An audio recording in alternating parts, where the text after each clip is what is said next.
A Chinese emperor once stopped showing up for work because he was busy trying to live forever.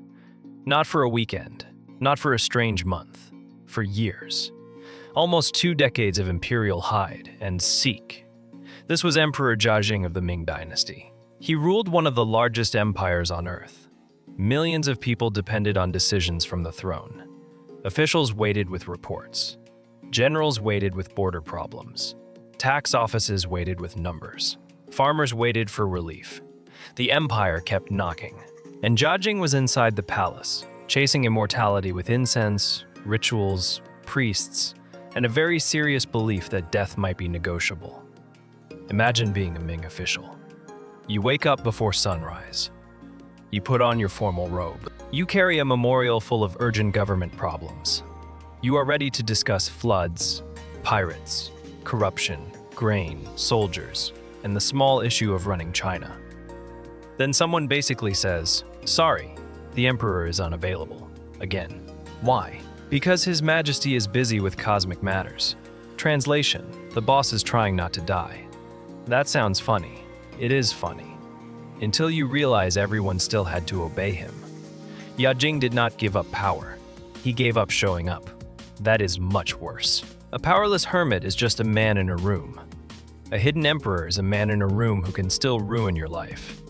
So this episode is about a very weird question. What happens when the most powerful person in the country disappears from public rule, but keeps the power to punish everyone else? The answer is, the government starts acting like a haunted office. The emperor is never in the meeting, but everyone is terrified of his opinion.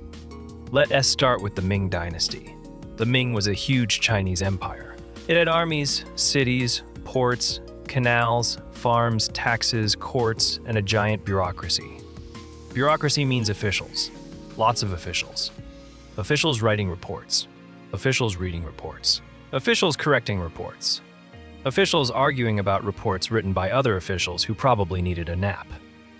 At the top of all this paperwork mountain was supposed to be the emperor. The emperor did not personally fix every broken bridge, but he was supposed to be the final center of authority. He listened, he judged, he approved, he rejected. He appeared at court so everyone knew the state still had a visible head. Jiajing broke that rhythm. He did not break it immediately.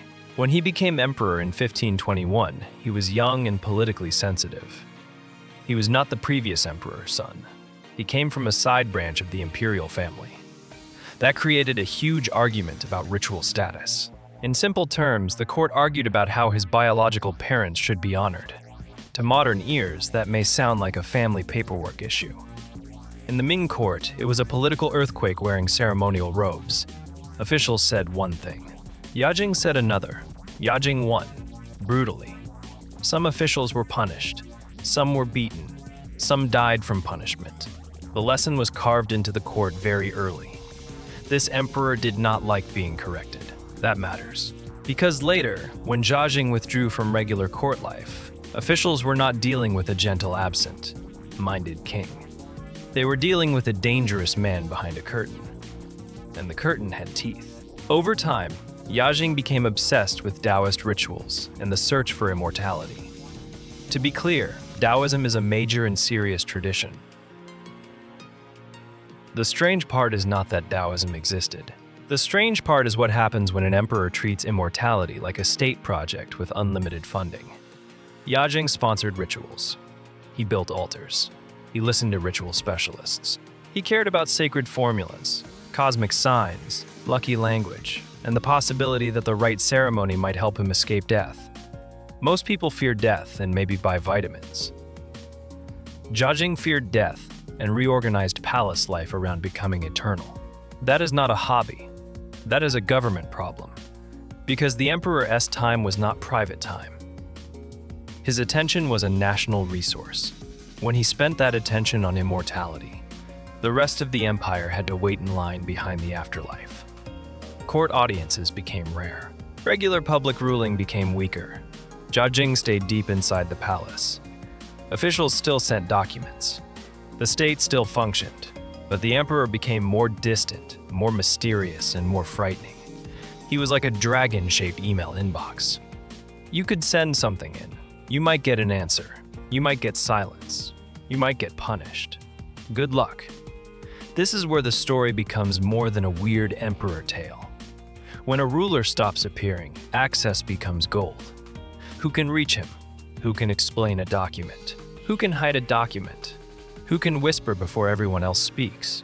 Who can turn the emperor's mood into policy? The emperor may be hidden, but the hallway to him becomes the most valuable road in the empire. And roads like that attract very ambitious people. During Jiajing's reign, powerful ministers such as Yansong rose high. Yansong became one of the most infamous officials in Ming history. He did not need to wear a villain cape. He had something better: access, paperwork, timing, fear. In a normal court, many voices might reach the emperor more directly. In Jiajing's world, fewer people could shape what he saw and heard. That is dangerous. When information has to pass through narrow doors, the doorkeepers become powerful. And sometimes the doorkeepers start charging rent on reality. Bad news gets softened. Rivals get blocked. Flattery becomes strategy. Honesty becomes risky. Everyone begins asking the wrong question. Not what is happening in the country, but what does the hidden emperor want to hear? That is how government slowly bends. Not always with one giant dramatic collapse. Sometimes it bends one document at a time. One silence at a time. One frightened official at a time. Think of it like a group project. The group leader locks himself in a room to research eternal life. He does not attend meetings. He does not answer clearly. But he still controls everyone's grades. Soon nobody is working on the project. They are all trying to guess what the locked door wants. That was the mood Jiajing created. China did not stop having problems because the emperor stopped appearing. The northern frontier still needed attention. Mongol pressure remained serious. Coastal raiders and pirates caused trouble. Taxes were painful. Local suffering did not wait politely. Floods did not say, "Let us come back after the ritual." Reality is rude like that. It keeps happening whether the emperor is spiritually ready or not. And Jiajing's court often had to deal with reality through distance, fear, and palace filtering. This did not mean the Ming instantly collapsed. That is important. The Ming bureaucracy was strong.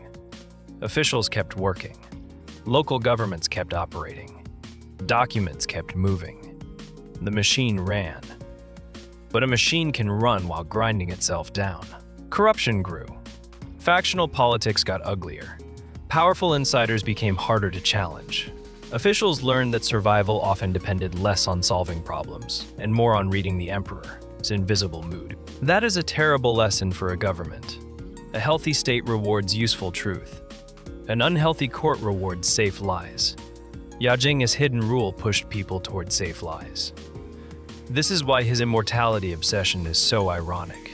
He wanted to escape decay, but decay spread through his politics. He wanted purity, but the court became dirtier. He wanted long life, but people around him lived with fear, exhaustion, and uncertainty.